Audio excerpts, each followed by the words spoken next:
विष्णु पुराण भाग 2। सत्यव्रत की बातें सुनकर मछली समुद्र के बीच पहुंची। एक महापर्वत की भांति समुद्र की लंबाई तक फैलकर बोली, सत्यव्रत, देखो तुम्हारी वाणी अचूक निकली और अचूक रहेगी। न मालूम मैं ये बढ़ते बढ़ते क्या से क्या हो जाऊंगी। सत्यव्रत ने हाथ जोड़कर प्रणाम किया और उसकी स्तुति करने लगा। मत्स्यावतार वाले हे नारायण, आप रक्षा की मांग करने आए और मेरी रक्षा करने के लिए आपने मत्स्यावतार लिया। आप मत्स्य के रूप में अवतरित लीला मानुष स्वरूप हैं।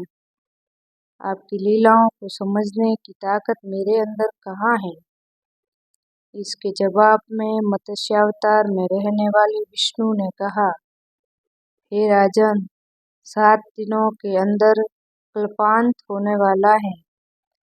प्रलय काल के जल में सारी दुनिया डूब जाएगी, लेकिन ज्ञान, औषधि और बीजों का नाश नहीं होना चाहिए। तुम्हारे वास्ते एक बड़ी नाव गहरे अंधेरे में चिराग की तरह जलती आएगी। उसके अंदर 7 ऋषि होंगे। वह रोशनी उन्हीं लोगों की है। तुम अपने साथ औषधि और बीजों को ढेर को नाव में पहुंचा दो। मेरे सिर पर जो सींग है उस नाव को कसकर थामे रहूंगा और उसके डूबने से मैं बचाऊंगा। इसी के वास्ते मैंने इस रूप में अवतार लिया है।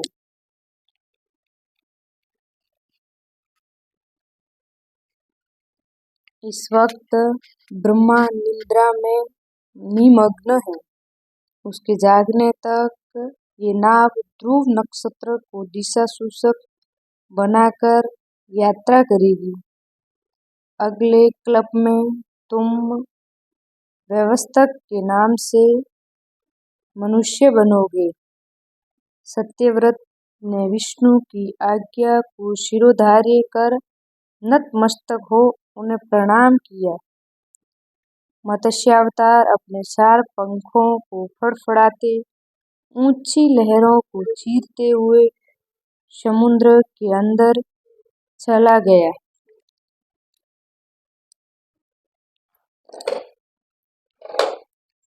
ब्रह्मा गहरी नींद में सो रहे थे। अंधकार में प्रलय तांडव हो रहा था। हयग्रीव नामक सोमकासुर समुद्र तल से ऊपर आया। फिर अचानक चमगीदड़ की तरह ब्रह्मा के सत्यलोक में उड़कर चला गया। ब्रह्मा जब नींद के मारे पहले जम्भाइयां ले रहे थे, तब उनके चारों मुखों से सफेद, लाल, पीले और नीले रंगों में चमकने वाले 4 वेद बाहर निकले और नीचे गिर गए। हयग्रीव ने उन वेदों को उठा ले जाकर समुद्र के अंदर छिपा दिया। हयग्रीव देवताओं और विष्णु का भी जबरदस्त दुश्मन था। वेदों के बिना ब्रह्मा सृष्टि की रचना नहीं कर सकते थे। हर एक कल्प में विष्णु अच्छाई को बढ़ावा देकर उसका विकास करना चाहते थे। उनके इस संकल्प को बिगाड़ देना ही हयग्रीव का लक्ष्य था। प्रलयकालीन समुद्र पृथ्वी को डुबो रहा था। उस वक्त सत्यव्रत को उस गहरे अंधेरे में दूरी पर नक्षत्र की तरह टिमटिमाने वाली रोशनी में एक नाव दिखाई दी। वही 7 ऋषियों की क्रांति से भरी नाव थी। सत्यव्रत ने औषधियों तथा बीजों को नाव के अंदर पहुंचा दिया और नारायण की स्तुति करते उसी नाव में यात्रा करने लगा। मत्स्यावतार की नाक पर एक लंबा सींग था। नक्षत्र की तरह चमकने वाला उस सींग से लिपटकर एक महाशरभ प्रलयकालीन आंधी को निगल रहा था। मत्स्यावतार अपने पंखों से लहरों को रोकते, समुद्र को चीरते नाव को सुरक्षित ले जा रहा था। ध्रुव नक्षत्र को मार्गदर्शक बनाकर वह नाव फूल की तरह तैरते आगे बढ़ रही थी। समुद्र के गर्भ में छिपाए गए वेदों का पहरा देते सोमकासुर समुद्र के भीतर टहल रहा था। चारों वेद 4 शिशुओं के रूप में बदलकर किलकारियां कर रहे थे। मत्स्यावतार वेदों की खोज करते हुए आगे चल पड़ा। मत्स्यावतार को देखते ही सोमकासुर घबरा गया। फिर भी हिम्मत बटोरकर वह अपना कांटों वाला गदा हाथ में ले जूझ पड़ा। मत्स्य के रूप में कमर तक हो गया था। उसके चारों ओर देखते देखते मत्स्यावतार और सोमकासुर के बीच भीषण लड़ाई छिड़ गई। सोमकासुर समुद्र तल में पहुंचकर भागने लगा। इस पर विष्णु ने अपने चक्र से उसे टुकड़े टुकड़े कर दिया। विष्णु शिशुओं के रूप में स्थित वेदों को अपनी बगग में दबाकर पानी के ऊपर आ गए। वे चारों शिशु विष्णु के कंठहार में शोभा देने वाले श्रीवत्स तथा कौस्तुभ मणियों के साथ नन्हे हाथों से खेलते हुए किलकारियां मार रहे थे। चारों बच्चे सफेद, लाल, पीले व नीले रंग की क्रांतियों से चमक रहे थे। विष्णु के हाथ में शंख और चक्र शोभायमान थे। विष्णु के मत्स्यावतार को देख ऋषि और सत्यव्रत तमन्नी हो हाथ उठाकर उनकी स्तुति करने लगे। प्रलय तांडव शांत हो गया था। जहां तहां भूमि दिखाई देने लगी थी। नाव भी अपने लक्ष्य पर पहुंच गई। ब्रह्मा के लिए दिन और रात का समय बराबर था। उनकी निद्रा का समय पूरा होने को था। आसमान में प्रकाश की किरणें फूट रही थी। नया कल्प शुरू हो रहा था। सरस्वती देवी पहले जाग उठी। उन्होंने अपनी वीणा पर भूपाल राग का आलाप किया। ब्रह्मा जाग उठे। उन्हें लगा कि उनके चारों सिरों में कोई अशांति फैली है। फिर परख कर देखा तो वेद गायब थे। इसी चिंता में ब्रह्मा कुछ परेशान थे।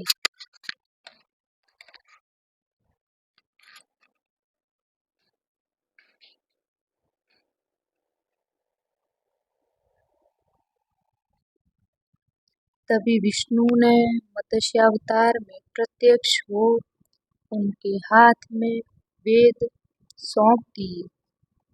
ब्रह्मा ने विष्णु के मत्स्यावतार को जी भरकर देखा। तब उन अपने हाथ जोड़कर चारों मुखों से उनकी स्तुति की।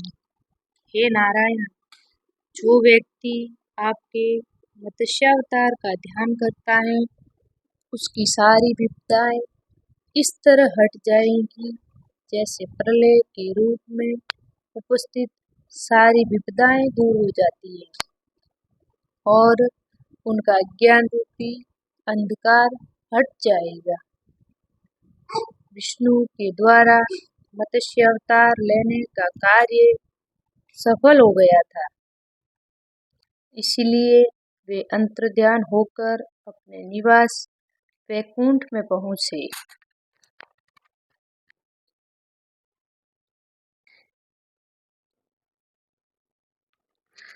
ब्रह्मा ने वेद लेकर सृष्टि की रचना शुरू की। सत्यव्रत, श्राद्धदेव, वैवस्वत के नाम से मनुष्य हुए।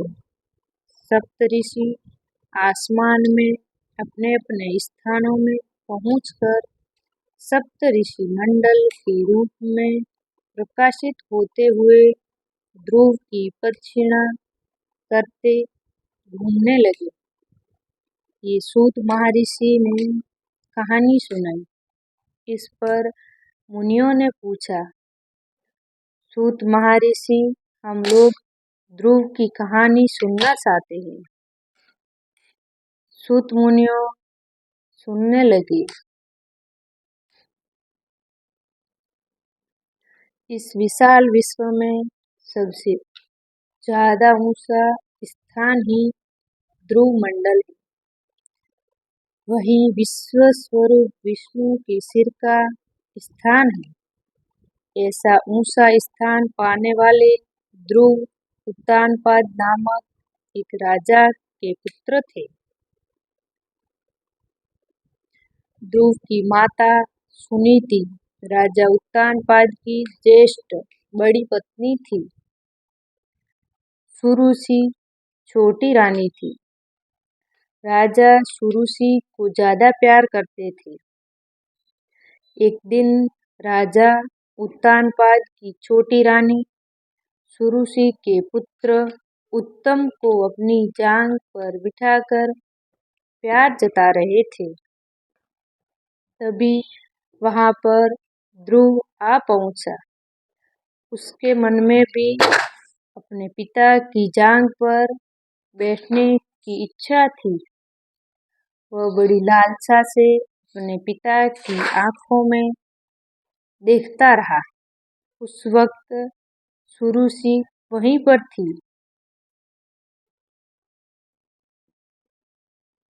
राजा सुरुचि से डरकर ध्रुव को देखकर भी अनदेखा सा कर गए। ध्रुव ने सोचा था कि उसके पिता उसको भी छोटे भाई जैसे अपनी जांघ पर बिठाएंगे, पर ऐसा न होते देख उसे रोना आया। उसके गालों पर आंसू मोती जैसे चमक उठे। ध्रुव की हालत देख सुरुचि खिलखिलाकर हंस पड़ी और बोली, अरे बदकिस्मत के बच्चे, चाहे तुम जिंदगी भर तपस्या क्यों न करो, मेरे पुत्र के समान तुम्हें अपने पिता की जांघ पर बैठने का भाग्य प्राप्त न होगा। मेरे पेट से पैदा होंगे तभी तुम्हें ये सौभाग्य प्राप्त होगा। हाँ, तुम तो जब देखो नारायण का संकीर्तन किया करते हो। अब तपस्या करके उसी नारायण से पूछकर देखो, कहीं तुमको ऐसा सौभाग्य प्रदान कर सकते हैं या नहीं। ये सुनीति ने ध्रुव का मजाक उड़ाया। बालक ध्रुव का मन कचोट उठा। उसका दुख उमड़ पड़ा। उसका क्रोध खोल उठा। उसके मन में सुरुचि की हत्या करने की इच्छा जगी। लेकिन दूसरे ही क्षण उसे शुरू सी एक उत्तम उपदेशिका सी लगी, मानो उसे उस सलाह देती हूँ, बेटा नारायण पर विश्वास करो, तपस्या करो। तब ध्रुव को लगा कि उत्तम कुमार ऐसे महान उपदेश पाने का सौभाग्य न रखने वाला एक अभागा है। राजा उत्तानपाद उसे अंधेर रूपी जाल में फंसकर छटपटाने वाले हिरण जैसे लगे। इसके बाद ध्रुव ने सुरुचि को इस प्रकार प्रणाम किया जैसे गुरु का उपदेश पाने के बाद शिष्य गुरु को प्रणाम करता है। तब वहां से चल पड़ा। ध्रुव के इस व्यवहार पर चकित हो सुरुचि अपने मन में सोचने लगी, लड़का तो भला मासूम होता है, गालियां देने के बाद भी प्रणाम करके चला गया। प्रणाम न करे तो करे ही क्या, मेरे सामने मुंह खोलने की उसकी हिम्मत है या उसकी माँ हिम्मत कर सकती है। आंसू बहाते लौट आए ध्रुव को देख दासियों के द्वारा सारी हालत जानकर सुनीति रो पड़ी। तब बोली, हाँ बेटा, बात सच है। दासी जैसी ही निकृष्ट जीवन बिताने वाली मेरे गर्भ से तुम क्यों पैदा हुए?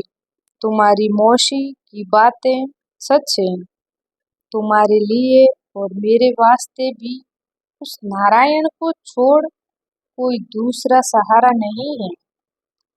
अपनी माता की बातें सुनने पर ध्रुव के मन को शांति मिली। बोला, माँ, मैं तपस्या करने जा रहा हूँ, मुझे कृपया आशीर्वाद दो। क्या बोला, तुम तपस्या करोगे? तब तो नारायण से सुरुचि के गर्भ से पैदा होने का वर मांग लो। सुनीति ने कहा, माँ, ऐसी बातें अपने मुंह से न निकालो, मैं तुम्हारा पुत्र हूँ। हमें कभी अपने को छोटा नहीं मानना चाहिए, ये तो आत्महत्या के समान है। मैं यह साबित करना चाहता हूँ कि ध्रुव की माता कैसी भाग्यशालिनी है। दिशाहीनों के लिए दिग्दर्शक बनने का वर मैं नारायण से मांग लूंगा।